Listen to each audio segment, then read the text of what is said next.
बहुत बहुत स्वागत है दोस्तों आप सभी का। आज की ये वीडियो बहुत ज्यादा इंपॉर्टेंट होने वाली है क्लास 12th के पॉलिटिकल साइंस सब्जेक्ट के लिए।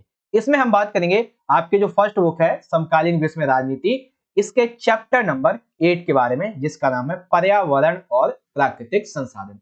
तो बच्चों, आपके इस चैप्टर से संबंधित आपके पॉलिटिकल साइंस के सभी एग्जाम्स के पॉइंट ऑफ व्यू से, चाहे मिड टर्म हो, प्री बोर्ड हो, मेनली हम बोर्डिज्म की बात कर रहे हैं, तो हर एक एग्जाम के पॉइंट ऑफ व्यू से इस चैप्टर से जितने भी मोस्ट इंपॉर्टेंट क्वेश्चन आंसर्स निकल सकते हैं, जो उनको हम यहाँ पे डिस्कस करेंगे। और ये वो मोस्टली सिलेक्टेड क्वेश्चन है जो हर साल आपके पेपर में आते ही आते, वे क्वेश्चन बच्चों जो इस चैप्टर से प्रीवियस ईयर्स के एग्जाम्स में ऑलरेडी पूछे जा चुके हैं, जो रिपीटेड क्वेश्चन है उनके हम यहाँ पे बात करें। उन क्वेश्चन को एकदम आसान से आसान लैंग्वेज में आपको समझाया जाएगा। ठीक है, बस आपने करना क्या है, आपने आज का जो हमारा एपिसोड है, हमारा जो सेशन है, ये जो वीडियो है, इसे कंप्लीटली एंड तक देखना है। और एंड तक देखने के बाद 110% श्योर कि आपके पॉलिटिकल साइंस के हर एक एग्जाम के लिए चैप्टर नंबर 8 की एकदम बहुत ही बढ़िया और बेहतरीन तैयारी हो जाएगी। ठीक है, बस आपने क्या करना है, एंड तक एकदम फोकस होकर देखना है। ओके, और सभी क्वेश्चन मैं आपको हिंदी में समझाऊंगा और जो इंग्लिश मीडियम के बच्चे उनके लिए आंसर प्रोवाइड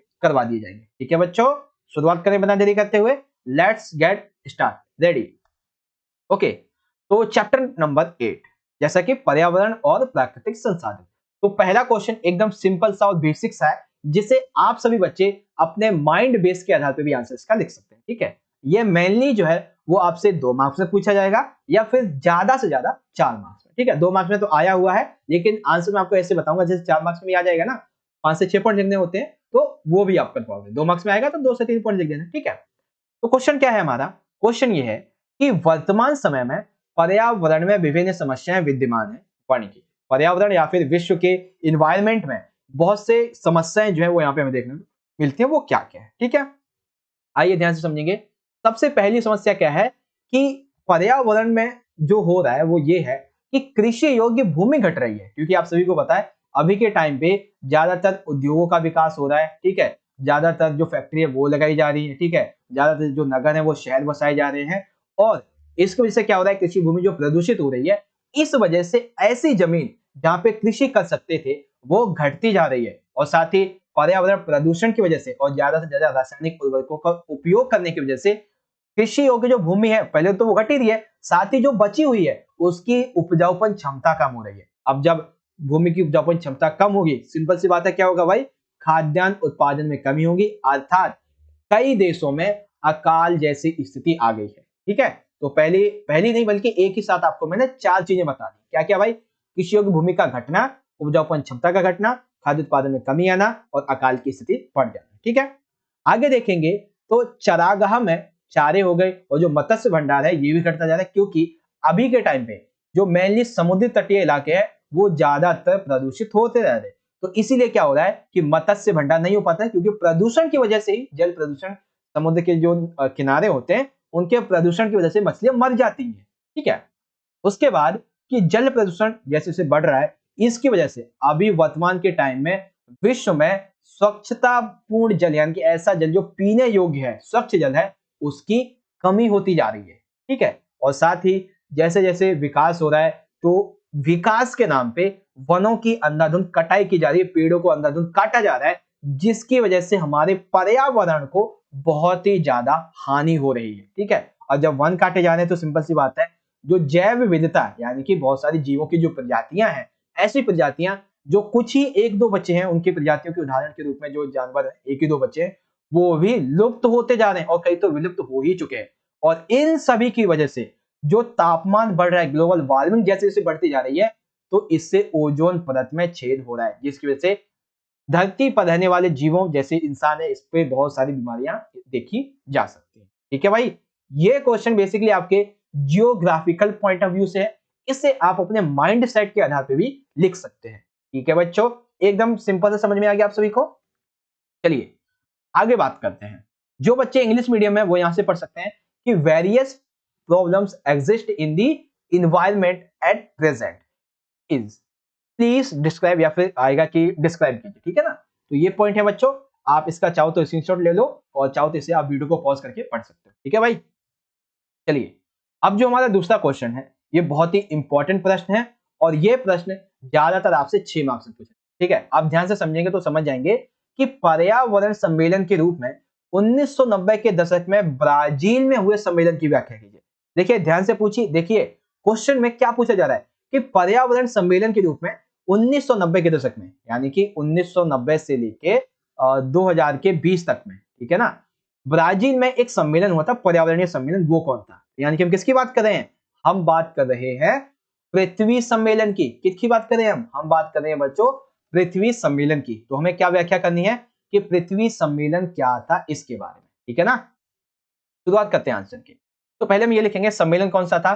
तो 1992 में ब्राजील के रियो डी जेनेरियो में पृथ्वी सम्मेलन हुआ था, जो कि पर्यावरण के लिए एक बहुत बड़ा सम्मेलन था। ठीक है, अब देखिए पृथ्वी सम्मेलन के रूप में सबसे पहला पॉइंट आप लिखेंगे कि इसमें कितने सदस्य शामिल हुए थे। तो तकरीबन 170 देशों ने भाग लिया था, जिसमें हजारों स्वयंसेवी संगठन शामिल थे। बड़ी बड़ी बहुराष्ट्रीय निगम यानी कि कंपनियां वगैरह जो थी, उनके अधिकारी जो थे वो भी इसमें शामिल थे, क्योंकि पर्यावरण के मामले में फैसला लिया जाना है तो इनका होना जरूरी है, क्योंकि यही ऐसे लोग हैं जो ज्यादातर विकास कर रहे हैं। और गलती से ऐसा बोल दिया गया कि अब बड़ी बड़ी कंपनियां जो हटा दी जाएंगी तो विरोध कैसे होगा, तो इसीलिए इनका होना भी वहां पे जरूरी था और ये शामिल भी। ठीक है, पृथ्वी सम्मेलन में हुआ क्या कि उत्तरी और दक्षिणी गोलार्ध की स्पष्टता सामने आई, यानी कि ऐसे देश जो उत्तरी गोलार्ध के और ऐसे देश जो दक्षिणी गोलार्ध के, ये समझ में आया कि आखिर इनकी समस्याएं क्या है। ठीक है, तो जब बात होती पर्यावरण को संरक्षण को लेके, तब उत्तरी गोलार्ध के जो लोग थे वो बोल उठे। क्या बोल उठे कि हम मतलब कि उत्तरी गोलार्ध के जो देश है वो मेनली विश्व के धनी हैं और विकसित देश हैं। ठीक है, तो इन्हें अपने विकास की चिंता तो है नहीं। ये कहते हैं कि इस पृथ्वी सम्मेलन में इन्होंने ये कहा कि भैया हमारे लिए ना सबसे बड़ी और अहम जो चिंता है वो ओजोन परत में छेद है, और साथ ही जो वैश्विक ताप वृद्धि बढ़ती चली जा रही है, ये हमारी सबसे बड़ी चिंता है। ऐसा इन देशों ने कहा, किसमें? पृथ्वी सम्मेलन में। वहीं दूसरी ओर जो दक्षिणी गोलार्ध के देश थे, ये कैसे हैं? ये गरीब हैं और विकासशील देश हैं। इनकी मेन चिंता क्या है? इनकी मेन चिंता है आर्थिक विकास और पर्यावरण का प्रबंधन। तो इन्होंने पृथ्वी सम्मेलन में कहा कि हम गरीब हैं, हम विकासशील देश है, तो हमें कुछ हद तक ऐसी छूट मिलनी चाहिए जिससे कि हम अपना विकास कर सकें। ठीक है, तो इसी सबको देखते हुए पृथ्वी सम्मेलन में साझी परंतु अलग अलग जिम्मेदारियों का सिद्धांत स्वीकारा गया। अब ये साझी परंतु अलग अलग जिम्मेदारियों का सिद्धांत का मतलब क्या है कि दक्षिणी गोलार्ध के देशों के लिए कुछ नियम बनाए गए और कुछ नियम उत्तरी गोलार्ध के देशों के लिए बनाए गए, जो कि उन्हें पालन करने चाहिए। ठीक है, इसी संबंध में जलवायु जब परिवर्तन होता है तब जो कंट्रीज है उनको क्या क्या कदम उठाने चाहिए। ठीक है, और जलवायु परिवर्तन बेसिकली ज्यादा ना हो तो उसके लिए क्या कदम उठाएं। जैव विविधता यानी कि जीवों को कैसे संरक्षित किया जा सकता है। यदि आपको वन काटने पड़े किसी कारणवश, पहले काटो मत। ठीक है, वन के संबंध में नियमाचार निर्धारित किए गए कि वन काटो मत। अगर काटने पड़ रहे हैं, पहली बात तो आपको काटना ही नहीं है, और यदि आपको काटने पड़ रहे तो उसका एक औपचारिक, एक बहुत ही ऑफिशियली, एक बहुत ही कठिन मतलब कि एक रीजन होना चाहिए। क्योंकि वन कटेंगे, पेड़ कटेंगे, तो इससे जो वहां की जैव विविधता, जीव जो होंगे उन्हें भी नुकसान होगा। ठीक है, तो यहाँ पे क्या हुआ कि ये जो है ऐसे नियम निर्धारित किए गए। अब इसी संबंध में जब ये सम्मेलन हुआ था, तो इस सम्मेलन से ठीक 5 साल पहले एक रिपोर्ट छपी थी, over common future सीस्लैग Butland report. ठीक है, बटलैंड रिपोर्ट छपी थी बेसिकली ओवर कॉमन फ्यूचर के रूप में 1987 में। इसमें यह बताया गया था कि आर्थिक विकास के जो तौर तरीके अभी वर्तमान में चल रहे हैं ना, आगे आने वाले समय पर ये सही साबित नहीं होंगे, ये बेसिकली नुकसान ही देंगे हमें। ठीक है ना, तो वही फिर देखा भी गया पृथ्वी सम्मेलन में कि भाई जो हमने विकास के तरीके अपनाए वो सही नहीं थे। तो इसी को देखते हुए फिर यहाँ पे इसको खत्म किया गया और एजेंडा 21 लाया गया। इसमें विकास करने के कुछ तौर तरीके बताए गए, जिसमें यह बताया गया कि हमें टिकाऊ विकास करना है। ठीक है, एजेंडा 21 में टिकाऊ विकास की बात की गई, जिसमें यह कहा गया कि हमें विकास का ऐसा तरीका अपनाना होगा जिससे हम अपना विकास भी कर सकें और पर्यावरण को नुकसान भी ना पहुंचे। ठीक है ना, तो ये एजेंडा 21 में कहा गया था, ये चीज यहाँ पे आ गई। और सबसे अहम जो पार्ट है वो आता है बच्चों रियो घोषणा पत्र। ठीक है ना, जैसे बेसिक देखो, पृथ्वी पारिस्थितिकीय तंत्र की अखंडता और गुणवत्ता की बहाली है। सर जी इतने कठिन कठिन शब्द। देखो बेसिकली पृथ्वी का जो पारिस्थितिक तंत्र है, यानी जिसमें जीव जंतु कीड़े मकोड़े हम लोग जो रहते हैं, ये एक तरीके से पूरी तरह से क्या रहे, स्वच्छ रहे। ठीक है, जैसे नियमित तौर पे चलता है वैसा ही चले। ठीक है, इसी मामले में इसके सुरक्षा के लिए, इसके संरक्षण के लिए विभिन्न देशों ने बंधुत्व की भावना से आपस में सहयोग करें। ठीक है, साथ ही विभिन्न राज्यों की साझी परंतु अलग अलग जिम्मेदारियां होंगी। विकसित और विकासशील देश जो है इनकी विकास की प्रक्रिया में विकसित देश जो है वो कुछ खास जिम्मेदारी स्वीकार करेंगे, यानी कि पर्यावरण के संबंध में ज्यादातर जो बातें थी वो ऑलरेडी जो विकसित देश हो चुके हैं उन पे दबाव डाला गया। ठीक है, जो विकासशील थे उनके लिए कुछ छूट दे दी गई ताकि वो अपना विकास कर सके। ओके बच्चों, अब जहां तक मुझे लगता है आपको पृथ्वी सम्मेलन याद करने में कोई भी कठिनाई नहीं होनी चाहिए। ठीक है, जितना हो सकता है उतना आसान से आसान तरीके से मैंने आपको समझा दिया। ओके बच्चों, चलिए जो बच्चे इंग्लिश मीडियम वाले हैं वो यहां से पढ़ सकते हैं कि explain the conference held in Brazil in the 1990s as an environmental conference. तो वो कौन सी थी भाई? कॉन्फ्रेंस थी earth summit was held in Rio de Janeiro Brazil in 1992। लिखेंगे आंसर को यहां से आप पढ़ लेना। ठीक है ना बच्चों, यहां से आप पढ़ लीजिए। ये हमारा आधा आंसर यहाँ पे हो गया और आधा जो आंसर है वो हमारा यहाँ पे हो जाएगा। ठीक है, आप पढ़ सकते हैं इसे इजीली। देखिए अभी तक मैंने आपको जो पॉलिटिकल का चैप्टर नंबर जो 8 है इसका मात्र अभी तक आपको 10 से 15% ये पार्ट समझे। ठीक है, और जहां तक मुझे लगता है अभी तक का पार्ट यदि आपको समझ में आया है तो लाइक करो और अपने दोस्तों के साथ भी जितना हो सके शेयर कर दो ताकि वो भी इससे जुड़ सकें, और चैनल को भी सब्सक्राइब कर लेना। मैंने कमेंट देखा था बच्चे कह रहे थे कि सर जी आप इतना अच्छा समझाते हो, अगर मैंने अपने दोस्त को शेयर कर दिया तो वो टॉपर बन जाएगा, ठीक है, और मैं उससे पीछे हो जाऊंगा तो मैं नहीं शेयर करूंगा। भाई देखो ऐसा मत करो, क्योंकि हमारा मेन टारगेट तो यही है कि बच्चों को हम अच्छे से अच्छी तरीके से कम समय में अच्छी नॉलेज दें। ठीक है, और आप मेरे इस मिशन में ऐसा नहीं कर सकते भाई, आपको शेयर तो करना पड़ेगा। ठीक है, ये एक कमेंट आया था अभी कुछ ही दिन पहले, तो इसीलिए मैंने आपको एक बार सोचा कि साझा कर दूं आपके साथ में। ठीक है, ताकि कोई बच्चा यदि ऐसा सोचे तो उसके एक सबक बन जाए कि भाई हमें शेयर करना चाहिए ताकि वो बच्चा भी पढ़ सके। आपकी आपकी वजह से उसकी मदद हो जाएगी। तो देखो ना भाई कि आप किसी की मदद कर पा रहे हो। ठीक है, और हाँ कमेंट बॉक्स में आपके क्या विचार हैं, आप फीडबैक जरूर देना इस वीडियो के बारे में। चलिए अब बारी आती है आगे। अब यहाँ पे देखिए दो चीजें एक साथ मैंने ऐड की हैं, वो ये है कि यूएनएफ ट्रिपल सी। ठीक है, क्या क्या है? यूएनएफ ट्रिपल सी और क्योटो प्रोटोकॉल, इसका आपको वर्णन करना। ठीक है, 2 मार्क्स में या 4 मार्क्स में ये अलग से पूछा जा सकता है, और क्योटो प्रोटोकॉल भी 2 या 4 मार्क्स में अलग से पूछा जा सकता है। आइए ध्यान से समझते हैं। यूएनएफ ट्रिपल सी बेसिकली 1992 में United nation framework convention on climate change, ये बेसिकली जो पृथ्वी सम्मेलन हुआ था ना, ये उसी का ही पार्ट है। ठीक है ना, यूएनएफसी पृथ्वी सम्मेलन का ही पार्ट है 1992 का, कि इसकी फुल फॉर्म क्या है? United nation framework convention on climate change. तो बेसिकली ये जो पार्ट था यूएनएफ ट्रिपल सी, इसमें ये कहा गया कि इस संधि को स्वीकार करने वाले देश अपनी क्षमता के अनुसार पर्यावरण के अपक्षय में, यानी कि पर्यावरण को सुरक्षित करने में अपनी हिस्सेदारी के आधार पर साझी परंतु अलग अलग जिम्मेदारी निभाते हुए पर्यावरण की रक्षा करेंगे। ठीक है, मतलब क्या हुआ था कि ये एक संधि थी, ठीक है ना, यूएनएफ ट्रिपल सी, इसमें यह कहा गया जो भी इस संधि पे हस्ताक्षर करेगा उसे अपने अनुसार, अपने देश की क्षमता के अनुसार, चाहे विकसित हो या विकासशील देश हो, उसे अपनी क्षमता के अनुसार क्या करना होगा? पर्यावरण को सुरक्षित करना होगा। इसमें यह स्वीकार किया गया कि ऐतिहासिक रूप से और वर्तमान तौर पे ग्रीन हाउस गैसों के उत्सर्जन में सबसे ज्यादा विकसित देशों का हाथ है, इसीलिए विकासशील देशों का प्रति व्यक्ति कार्बन जो ग्रीन हाउस गैसेस है इसके उत्सर्जन अपेक्षाकृत कम है। इसीलिए इस संधि के अनुसार जो विकसित देश है इसे कम करना होगा, लेकिन विकासशील देशों को कुछ यहाँ पे छूट दे देगी। ठीक है भाई, ये अभी तक हमने केवल और केवल यूएनएफ ट्रिपल सी की बात की थी। ठीक है, अब इसी का जो हमारा दूसरा पार्ट है उसकी बात करते हैं, क्योटो प्रोटोकॉल। बेसिकली देखो जापान में स्थित क्योटो शहर में 11 दिसंबर 1997 को ये अपनाया गया था और पूरी तरीके से 16 फरवरी 2005 को लागू हो गया था। अब एक क्वेश्चन मैंने आपसे पूछा था पिछली वीडियो में कि क्योटो प्रोटोकॉल पर भारत ने कब हस्ताक्षर किए थे, तो राइट आंसर है 26 अगस्त 2002 को। ठीक है, क्योटो प्रोटोकॉल पर हस्ताक्षर किए थे।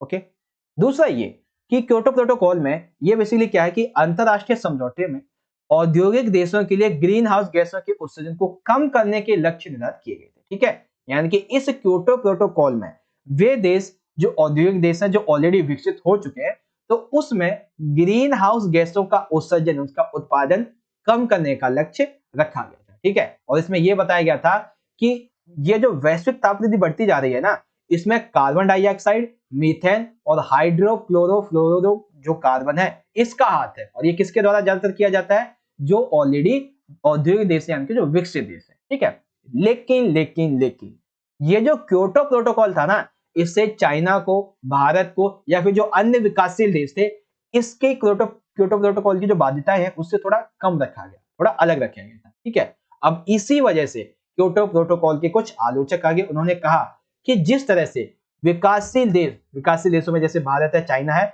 जैसे जैसे ये तेजी से विकसित हो रहे हैं और जितनी तेजी से गैस उत्सर्जन बढ़ा रहे हैं, आने वाले टाइम पे जितना का ग्रीन हाउस गैसेस का उत्सर्जन विकसित देश करते हैं, जो ऑलरेडी विकसित हैं, उतने ही ये विकासशील देश भी नजर में आने लगेंगे, ठीक है भाई। क्योटो प्रोटोकॉल क्या है, समझ में आ गया कि जापान में स्थित 11 सितंबर 1997 से अपनाया गया, 16 फरवरी 2005 को लागू हो गया, 26 अगस्त 2002 को भारत ने इस पर हस्ताक्षर किए। अंतरराष्ट्रीय समझौता था जिसमें कि विकसित देश जो है वो क्या करेंगे, ग्रीन हाउस गैस उत्सर्जन को कम करेंगे, क्योंकि तापमान की वृद्धि में कार्बन डाइऑक्साइड, मीथेन, हाइड्रोक्लोरोफ्लोरो का कार्बन ये जो है इसका हाथ होता है, ठीक है। और उसके बाद में चाइना, भारत, अन्य विकासशील देश जो है इसे क्योटो प्रोटोकॉल की कुछ बाध्यताओं से अलग रखा गया।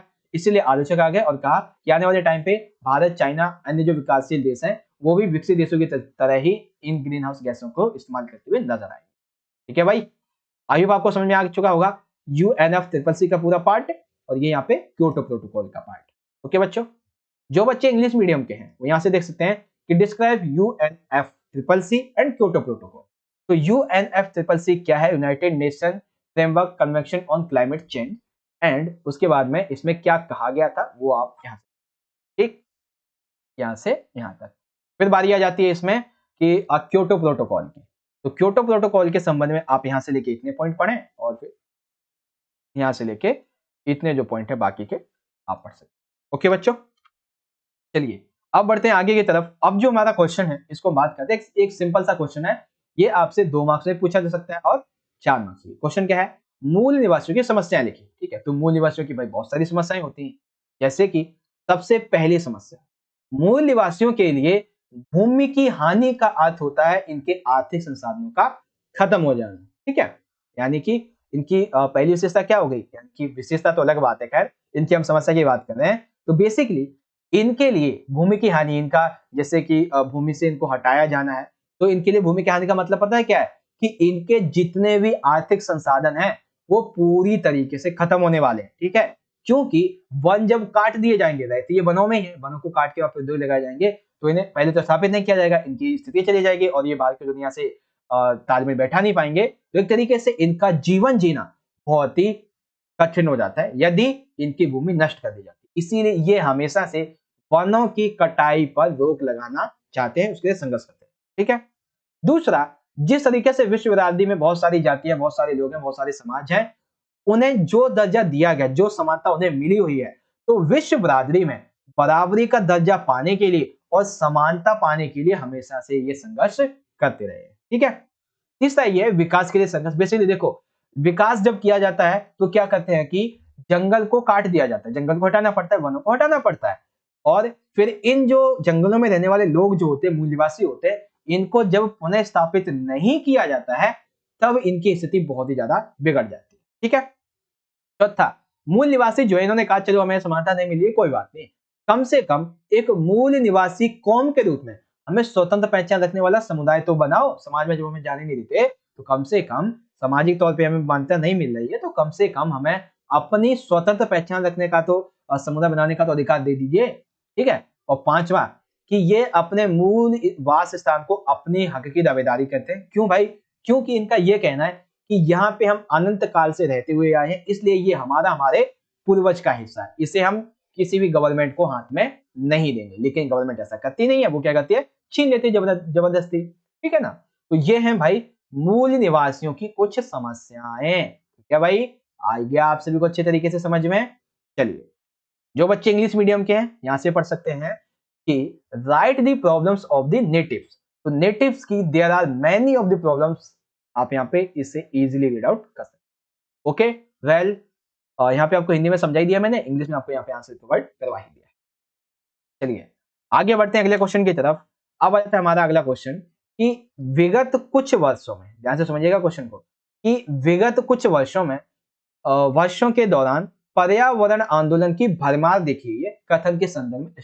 यानी कि पर्यावरण आंदोलन के रूप में बहुत से आंदोलन चलाए गए पिछले कई वर्षों में, तो हमें ये बताने हैं वो आंदोलन कौन कौन से, ठीक है।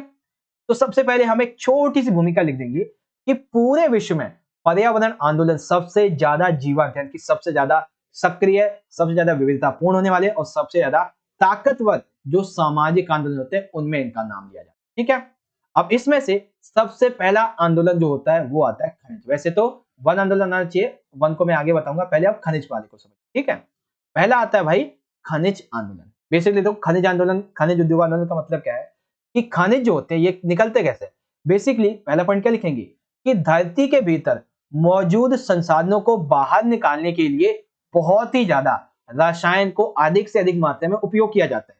इसकी वजह से धरती भी प्रदूषित होती है, ठीक है, यानी कि भूमि प्रदूषित होती है। जो वहां के आसपास के जलमार्ग होते हैं, नदी तालाब जो भी होते हैं, वो भी प्रदूषित हो जाते हैं। और साथ ही वहां पर जो स्थानीय वनस्पति होती है उसको हटाना पड़ता है खनन करने के लिए, तो वो भी नष्ट हो जाती है। और उस जगह पे रहने वाले जो लोग होते हैं वो भी स्थापित हो जाते हैं। यानी कि एक खनिज संसाधन को जमीन के अंदर से बाहर निकालने के लिए रसायनों के भरपूर उपयोग से भूमि जलमार्गों का प्रदूषित होना, स्थानीय वनस्पतियों का नाश होना, और सबसे बड़ी बात कि वहां के जो लोग थे उनको स्थापित कर देना, इसकी वजह से ये खनिज आंदोलन चलाया गया, ठीक है। एक उदाहरण है यहाँ पे फिलीपींस का। फिलीपींस में बेसिकली कई समूहों और संगठनों ने एक साथ मिलकर, फिलीपींस में एक कंपनी थी माइनिंग कंपनी, जिनका नाम था ऑस्ट्रेलिया बहुराष्ट्रीय कंपनी, इंग्लिश में कहें तो वेस्टर्न माइनिंग कॉर्पोरेशन। इसके खिलाफ अभियान चलाया। क्यों भाई?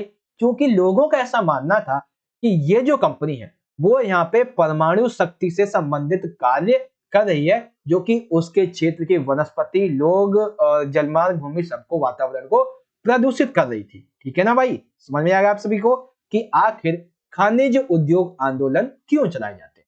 ओके बच्चों, चलिए अब बारी आती है आगे।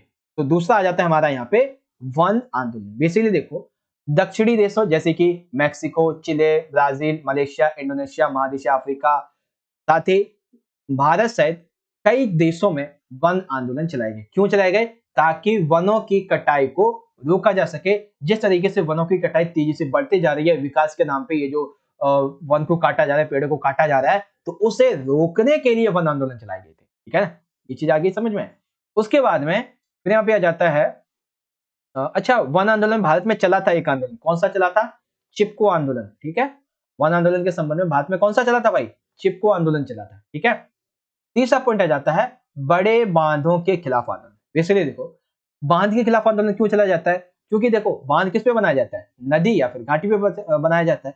तो इसीलिए नदी और घाटी को बचाने के लिए बांधों के खिलाफ आंदोलन चलाए जाते हैं। क्योंकि जब आंदोलन बनाया जाता है तो आगे की, मतलब ये जो बांध होते हैं बनाए जाते हैं, तो आगे की घाटी, ठीक है, मान लेते हैं ये पूरी की पूरी एक नदी है या फिर ये जो एक घाटी है, तो यहाँ पे यदि वो बना दिया गया है बांध, तो ये जो पानी है ना यही रुक जाएगा, आगे पानी बिल्कुल भी नहीं जाएगा।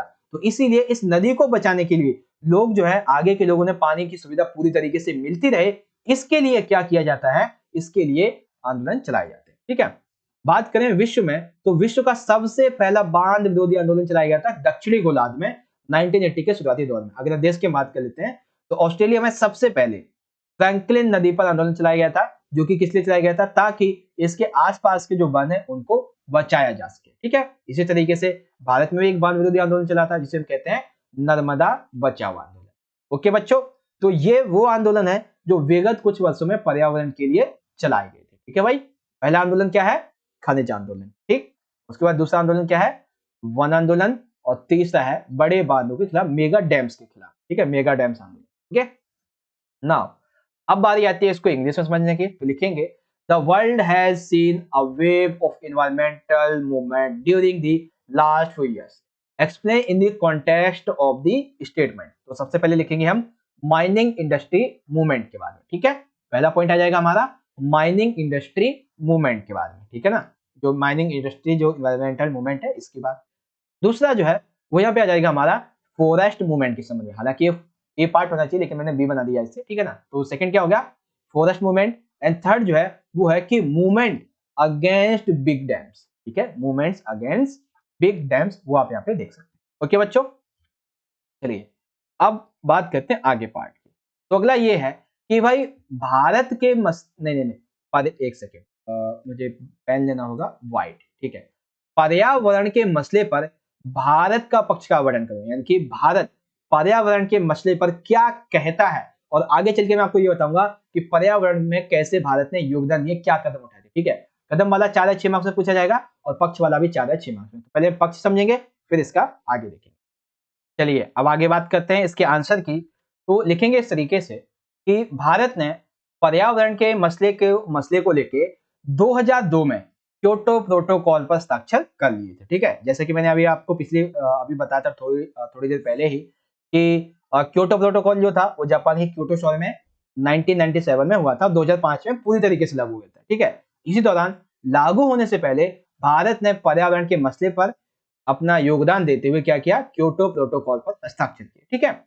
अब इस संबंध में भारत, चाइना, अन्य जो विकासशील देश थे, इनको क्योटो प्रोटोकॉल की बाध्यताओं से छूट दी गई थी, क्योंकि औद्योगिकरण के दौर में ग्रीन हाउस गैस उत्सर्जन के मामले में इनका कोई ज्यादा योगदान नहीं था। वो कौन करते थे, वो करते थे बेसिकली जो भी विकसित देश है वो करते थे, ठीक है। इसीलिए भारत का इस मामले में पक्ष ये था कि विकासशील देशों की पहली और सबसे अहम प्राथमिकता होती है अपना आर्थिक और सामाजिक विकास करना, ठीक है। लेकिन हाँ, भारत जो है, अगर आप इसका स्थिति देखोगे प्रति व्यक्ति कार्बन डाइऑक्साइड के संबंध में, कार्बन प्रति व्यक्ति उत्सर्जन के संबंध में, तो 2002 में अगर आप बात करते हैं बेसिकली भारत की अगर हम बात करते हैं तो ये है प्रति व्यक्ति मात्र 0.9 टन, ठीक है। और 2030 तक आते आते ये ज्यादा से ज्यादा 1.6 टन पहुंचेगी। वहीं यूएसए और जितनी बड़ी बड़ी कंट्रीज हैं ऑलरेडी विकसित, उनका कहीं एक व्यक्ति का 3 से 5 टन हो जाता है, ठीक है ना, 3 से 5 टन। लेकिन भारत में मात्र कितना है, 1 टन भी नहीं है अभी तक तो, और ज्यादा से ज्यादा 30 तक 1.6 होने वाली है, ठीक है ना। तो भारत का पर्यावरण के मसले पर क्या पक्ष है, पक्ष ये है कि भाई जो विकासशील देश है इनकी सबसे पहली और अहम प्राथमिकता क्या है, अपना आर्थिक और सामाजिक विकास करना। क्योंकि औद्योगिकरण के इस दौर में ग्रीन हाउस गैसों का उत्सर्जन किसने किया, ज्यादातर विकसित देशों ने। तो इसीलिए भारत ने क्योटो प्रोटोकॉल पर 2002 में हस्ताक्षर किए और ये कहा कि हमें इससे अलग रखा जाएगा, और इससे अलग रखा भी गया था, ठीक है ना। तो ज्यादा से ज्यादा ये क्वेश्चन जो है वो 2 मार्क्स में आपसे पूछा जा सकता है, ठीक है। जो बच्चे इंग्लिश मीडियम के हैं यहां से पढ़ सकते हैं कि describe India stand on the issue of environment. तो कैसे लिखेंगे भाई, इस संबंध में आप जितने भी पॉइंट्स हैं उनको यहां से इजीली रीड आउट कर सकते हैं, ठीक है बच्चों। समझ गए आप सभी कि India stand on the issue of environment. चलिए, जैसा कि मैंने आपसे बोला था 6 मार्क्स में अगला क्वेश्चन यहां पे हमारा आ जाएगा कि पर्यावरणीय सुरक्षा के मामले में भारत ने किस प्रकार योगदान दिया, वर्णन कीजिए, ठीक है। ये 4 मार्क्स में भी आ सकता है और 6 मार्क्स में, मेनली ये 6 मार्क्स में आया हुआ क्वेश्चन है, ठीक है बच्चों। देखेंगे ध्यान से तो भारत ने पर्यावरणीय सुरक्षा के मामले में बहुत से कदम उठाए, ठीक है। सबसे पहला कदम इसने उठाया था 2001 में। क्या कदम उठाया था, देखिए पहले तो आप सिंपल सा यही समझ लो, पहला वाला 2002 का, कि क्योटो प्रोटोकॉल पर इसने हस्ताक्षर किए और उसका अनुमोदन किया, ठीक है ना। सिंपल सा कि पर्यावरण के मामले में इसने क्योटो प्रोटोकॉल पर हस्ताक्षर किया, ये हमारा पहला पॉइंट हो गया। दूसरा ये है कि 2001 में ऊर्जा संरक्षण अधिनियम पारित किया गया, जिसके तहत ऊर्जा को कैसे संरक्षित किया जा सकता है, ऊर्जा को वेस्ट नहीं करना है, और वेस्ट अगर हो भी रही है तो उसको कैसे बचाना है, उसके नियम वगैरह इसमें निर्धारित किए गए, जिससे क्या होगा कि ज्यादा ऊर्जा जब हम पैदा करते हैं तो उससे प्रदूषण वगैरह होता है कभी कभार, ठीक है, तो वो नहीं होगा। और ठीक इसी के 2 साल बाद में इसने क्या किया कि 2003 में एक नया बिजली अधिनियम लेके आ गए, ठीक है। पहले क्या किया कि ऊर्जा संरक्षण अधिनियम लाए। जब ऊर्जा संरक्षण अच्छे तरीके से होने लगी तो एक नया अधिनियम लेके आ गए, बिजली अधिनियम, और उसमें यह कहा कि हम ऊर्जा के नवीनीकरण स्रोतों का इस्तेमाल करेंगे, जैसे कि सौर ऊर्जा, ठीक है, वायु ऊर्जा, और भी कई तरीके की नाभिकीय ऊर्जा वगैरह, इन सभी ऊर्जाओं का हम उपयोग करेंगे इस नई बिजली अधिनियम के तहत, ठीक है। फिर 2 साल के बाद में यह देखा गया कि भारत जो है इसने G8 देशों की बैठकों में जितने भी विकसित देश थे इनके द्वारा ग्रीन हाउस गैसों के उत्सर्जन जो कर रहे हैं उसकी कमी पर जोर दिया कि इन लोगों को, जो विकसित देश है, इन्हें कम करना चाहिए, ठीक है। भारत ने अपनी खुद की एक नेशनल ऑटो फ्यूल पॉलिसी के अंतर्गत, मतलब नेशनल ऑटो फ्यूल पॉलिसी चलाई हुई है, जिसके अंतर्गत जितने भी ऑटोस होते हैं, ठीक है, इनके लिए स्वच्छ ईंधन उपयोग किया जाएगा, ठीक है ना। तो यानी कि एक तरीके से अभी और भी देख लेते, फिर आपको पूरा समझा दूंगा एक ही बार में। आगे ऑटो फ्यूल समझ में आ गया। उसके बाद में छठा ये आ जाता है कि भारत में बायोडीजल से संबंधित एक राष्ट्रीय मिशन चल रहा है, ठीक है। उसके बाद में सातवां है कि भारत में भी पर्यावरण की सुरक्षा के लिए 2010 में राष्ट्रीय हरित प्राधिकरण यानी कि नेशनल ग्रीन टी का मतलब क्या है? हाँ, एक क्वेश्चन है आप सभी से, आप सभी बच्चे मुझे बताएंगे एक बार क्वेश्चन डाल के, मुझे सभी बच्चे बताएंगे क्वेश्चन नंबर 7, ठीक है। और कमेंट बॉक्स में आपको इसका आंसर बताना है, ठीक है। कमेंट बॉक्स में आपको इसका आंसर बताना है।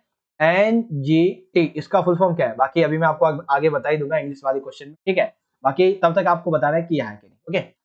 तो बेसिकली देखो, जिस तरीके से इंटरनेशनल लेवल पे पर्यावरण की सुरक्षा के लिए बहुत सारे बेसिकली जो संगठन वो बनाए जाते हैं, इसी तरीके से भारत में बनाया गया 2010 में राष्ट्रीय हरित प्राधिकरण, ठीक है।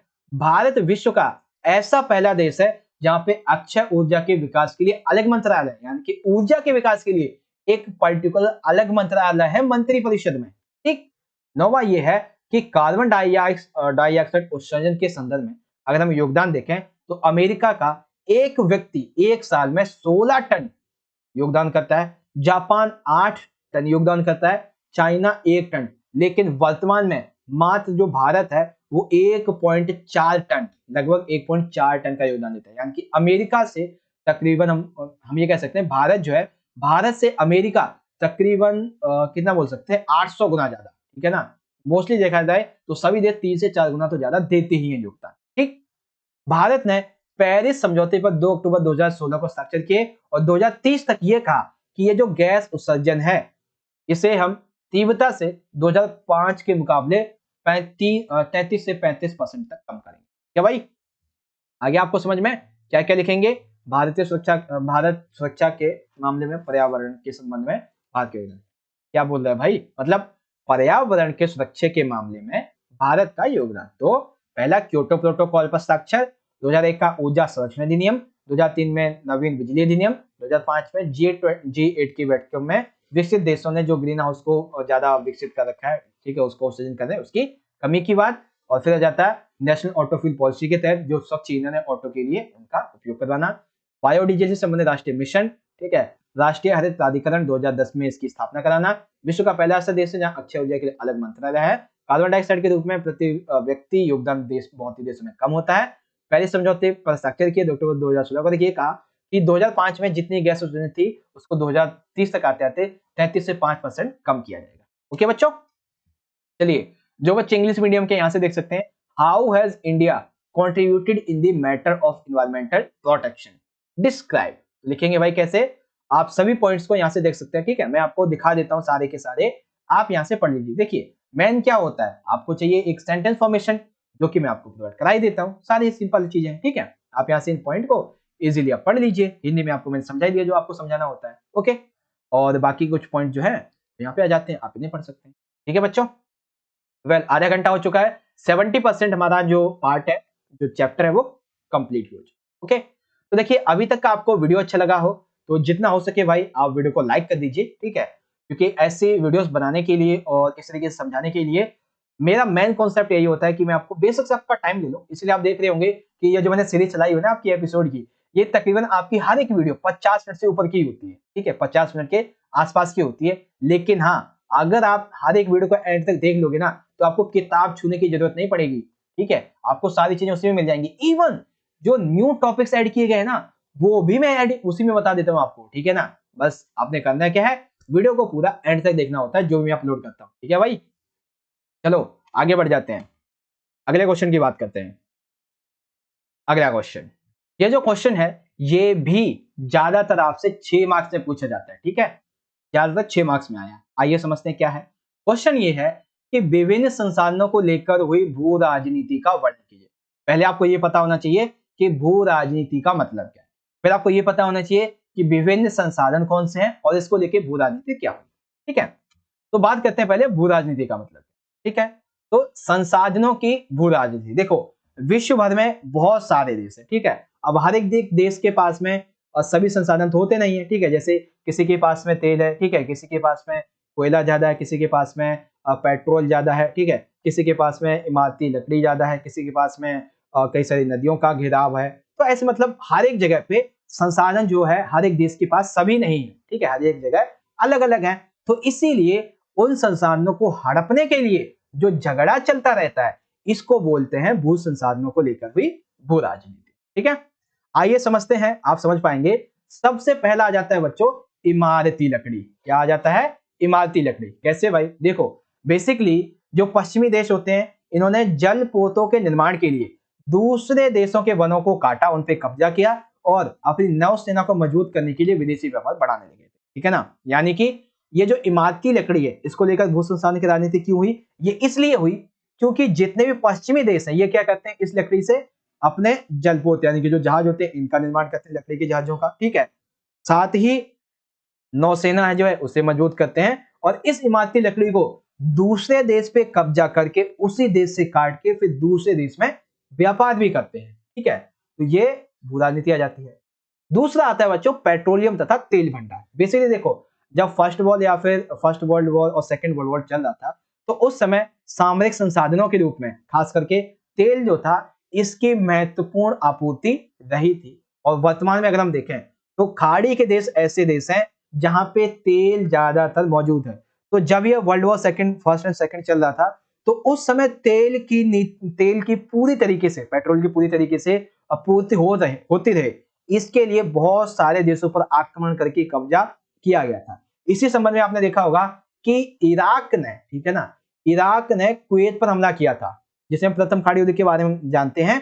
तो वो इसीलिए किया था ताकि उसके पेट्रोलियम और जो अन्य संसाधन है उस पर वो काबू कर सके। ठीक है, ये चीज यहां पे आ जाती है। तो कंप्लीट आपको समझ में आ गया। चलिए अब बात करते हैं आगे। अगला जो आ जाता है बच्चों वो है पानी, और ये बहुत ही बड़ा है। क्यों भाई? क्योंकि देखो, पानी क्यों है? क्योंकि अभी के टाइम पे आप सभी को पता है ज्यादातर जल प्रदूषण बढ़ता जा रहा है। तो इसकी वजह से क्या हो रहा है कि जो स्वच्छ जल चाहिए, अच्छा पानी चाहिए, पीने योग्य पानी चाहिए, वो कमी होती जा रही है और सिंचाई वगैरह के लिए पानी कमी होती जा रही है। तो इसीलिए किसी नदी की जलधारा उस देश के लिए अहम होती है। क्यों भाई? क्योंकि एक नदी जो है वो उस देश में सिंचाई इसमें काम आती है, बिजली बनाने में काम आती है, बागान लगाने में काम आती है, कई कार्य किए जाते हैं। लेकिन अगर उस नदी की जलधारा को मोड़ लिया जाए तो उसको लेकर विवाद होते रहते हैं। फॉर एग्जाम्पल, यहाँ पे एग्जाम्पल देता हूं मैं आपको। अभी के टाइम पे भारत, ठीक है, और पाकिस्तान के बीच में, ठीक है, कई नदियों को लेकर विवाद है। ठीक है, भारत पाकिस्तान के बीच में भी, और भारत जो बांग्लादेश है इसके बीच में भी गंगा, तिस्ता और एक और नदी है उसको लेकर विवाद है। तो इसीलिए यह कहा जाता है कि अगर बांग्लादेश नदी से, तकरीबन एक नदी है उसका नाम मुझे याद नहीं है, जिससे यह 48% जल की मांग करता है। ठीक है, लेकिन अगर भारत ने यह मान लिया ना, 48% जल की मांग को मान लिया उस नदी से, तो भाई भारत का जो एक राज्य है बेसिकली, जिसको हम बंगाल बोलते हैं, उसमें बहुत से क्षेत्रों में सूखा पड़ जाएगा। इसीलिए वो उसकी मांग को नहीं मानता है। इसका मतलब क्या हुआ? इसका मतलब ये हुआ कि एक नदी एक देश के लिए, एक देश के राज्य के लिए कितना ज्यादा मायने रखती है। ठीक है, वहीं अगर उसकी जलधारा को मोड़ लिया जाए तो विवाद तो होना बनता है। एग्जाम्पल के लिए 1950 और 1960 के दशक में इजराइल, सीरिया और जॉर्डन के बीच में संघर्ष हुआ। इनमें से हर एक देश क्या करना चाहता था, जॉर्डन और यामुरुक जो नदी है, इससे पानी का बहाव अपने देश में मोड़ना चाहता था। ठीक है, इसीलिए जितने भी बड़े बड़े राजनीतिज्ञ हैं, इन्होंने एक शब्द गढ़ा, जल युद्ध, और ये कहा कि आने वाला विश्व का जो तीसरा युद्ध है, यानी कि थर्ड जो वर्ल्ड वॉर है, वो किसी भी देश के संबंध में नहीं, बल्कि किस संबंध में होगा, ये पानी के ऊपर होने वाला है। क्योंकि पानी धीरे धीरे खत्म होता चला जा रहा है प्रदूषण होने की वजह से और इसके अति बिना फालतू के उपयोग की वजह से। ओके बच्चों, तो ये वे संसाधन है जिसको लेके देशों के बीच में कॉन्फ्लिक्ट, जिसको लेके देशों के बीच में भू राजनीति होती रहती है। ठीक है बच्चों, आ गया समझ में? चलिए, जो बच्चे इंग्लिश मीडियम वाले हैं वो यहां से पढ़ सकते हैं, describe the geopolitics regarding various resources, या फिर वेरियस जो इन्वायरमेंटल रिसोर्सेस है इसकी बात आती है। ठीक है, पहली बात आ जाती है टिम्बर, एंड सेकंड आ जाती है petroleum and oil reserve. Timber के संबंध में आप ये पॉइंट पढ़े, पेट्रोलियम एंड ओल्ड जो ऑयल रिजर्व है, ओल्ड कहां बोल रहे हैं भाई, ऑयल रिजर्व है। ठीक है ना, इस संबंध में ये पढ़ेंगे। And the last one is that की वाटर, द वाटर, यहां से आप इसे पढ़ सकते हैं। ओके बच्चों, कंप्लीट हो गया आपका ये क्वेश्चन। आगे चलते हैं। अब बात आती है अगले क्वेश्चन की, जो कि है कि उदाहरण सहित समझाइए विश्व की जो साझी संपदा है ये क्या है, ठीक है। आपको क्या समझना है, सबसे पहले ये समझाना है कि साझी जो संपदा है ये क्या होती है, ठीक है। साझी संपदा के घटने के क्या कारण है और साझी संपदा के लिए सुरक्षा के लिए जो संधियां की गई हैं उसमें टोटली 2 से 3 संधियां की गई हैं, 2 या 3, उसके आपका नाम लिखें। तो एक तरीके से ये जो क्वेश्चन है वो 2 कैसे पूछा जाएगा, 2 मार्क्स, एक सेकंड मुझे पेन चेंज करना चाहिए।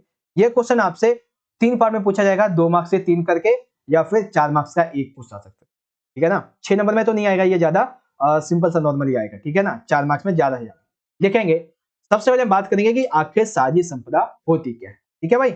साझी संपदा का मतलब क्या है, तो आंसर लिखेंगे कि वे ऐसे संसाधन, पेन चेंज कर ले भाई, हाँ देखो, वे संसाधन जिन पर किसी एक व्यक्ति का नहीं, एक देश का नहीं, बल्कि पूरे समुदाय का अधिकार होता है, ठीक है। अब जैसे कि मान लेते हैं कि क्या मतलब हुआ इसका, वे संसाधन जिन पर किसी एक व्यक्ति का नहीं बल्कि पूरे समुदाय का अधिकार होता है। जैसे कि एक संयुक्त परिवार का चूल्हा, तो क्या उसे केवल उसमें मम्मी खाना बना सकती है, नहीं, लड़का भी बना सकता है, उनकी बहन, उनकी बेटी बना सकती है, उनके पति बना सकते हैं। अब जैसे चरागा है, तो चरागा क्या किसी एक चरवाहे का होता है, नहीं, कोई भी आके वहां पे चरागाह पे अपनी बकरी, भैंस, भेड़ जो भी चरा सकता है।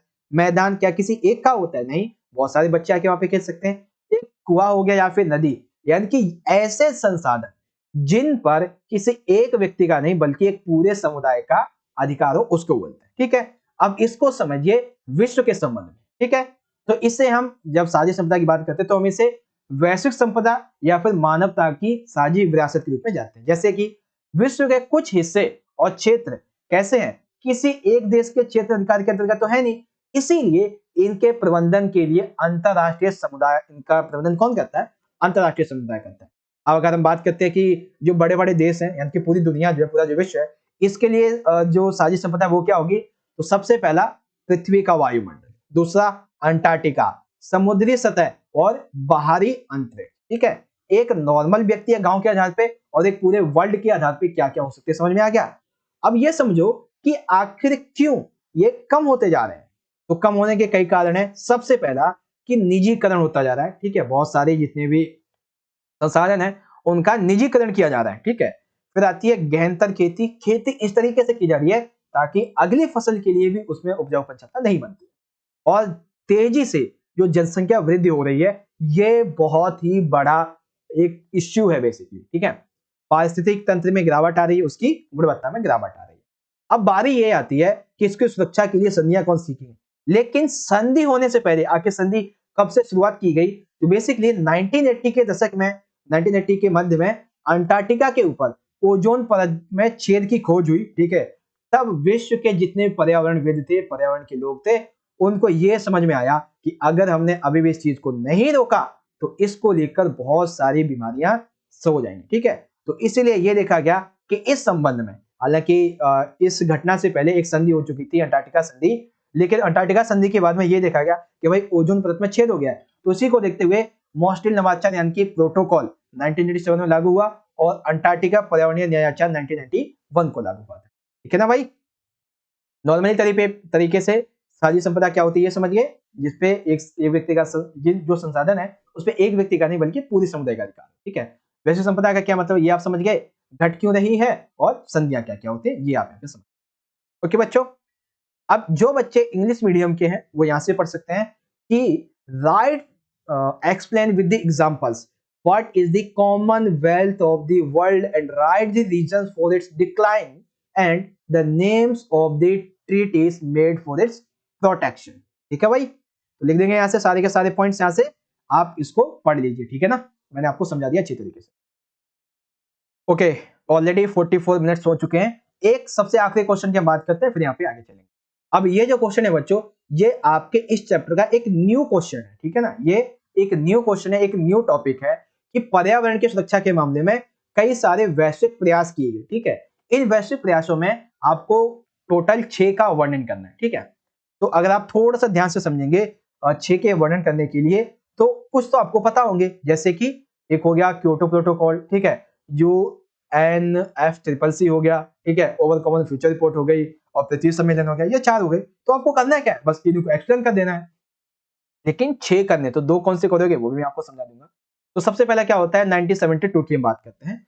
तो 1972 में क्लब ऑफ रोम ने एक पुस्तक छापी जिसका शीर्षक था लिमिट्स टू ग्रोथ। देखिए, लिमिट्स टू ग्रोथ यानी कि जो पॉपुलेशन बढ़ रही उसको लिमिट करना।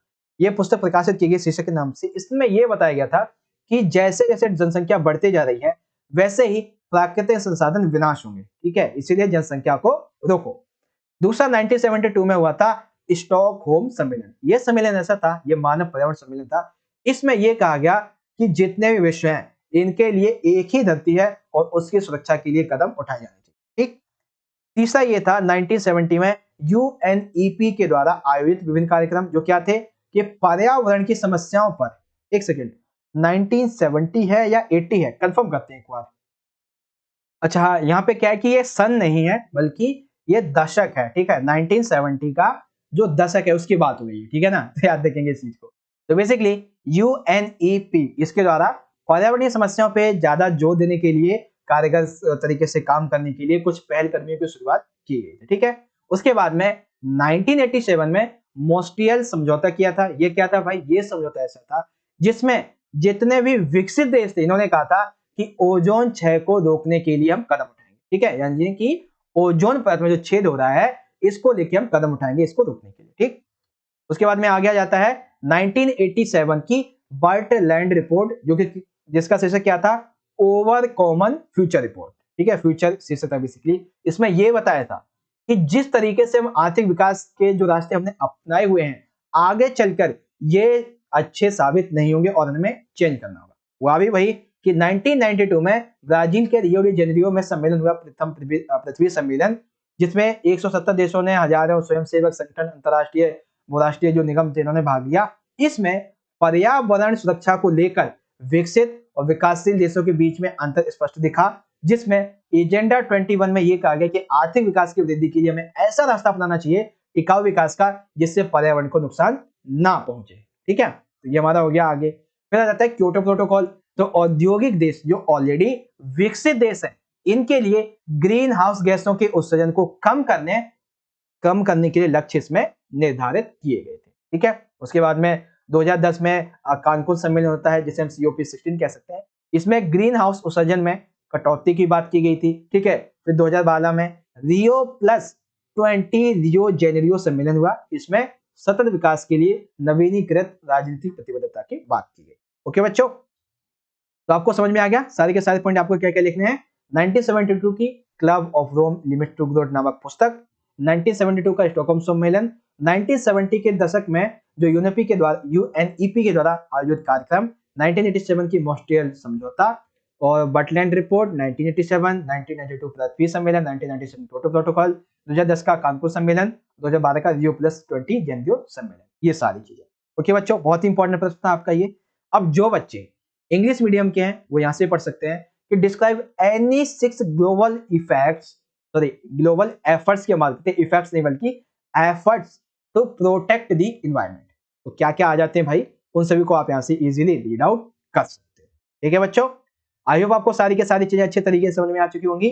तो 1972 का क्लब ऑफ रोम, 1972 का स्टॉकहोम सम्मेलन और 1970 के दशक का, ठीक है ना, यहाँ पे आप याद रखेंगे दशक का जो वेरियस प्रोग्राम ऑर्गेनाइजेशन थे जो यूएनईपी के द्वारा किए गए थे वो आ जाएंगे। और 1987 में मॉन्ट्रियल प्रोटोकॉल ये क्या था ये लिख देंगे। एंड देन 1987 में बर्टन रिपोर्ट जो छपी थी ओवर कॉमन फ्यूचर के संबंध में वो लिखेंगे।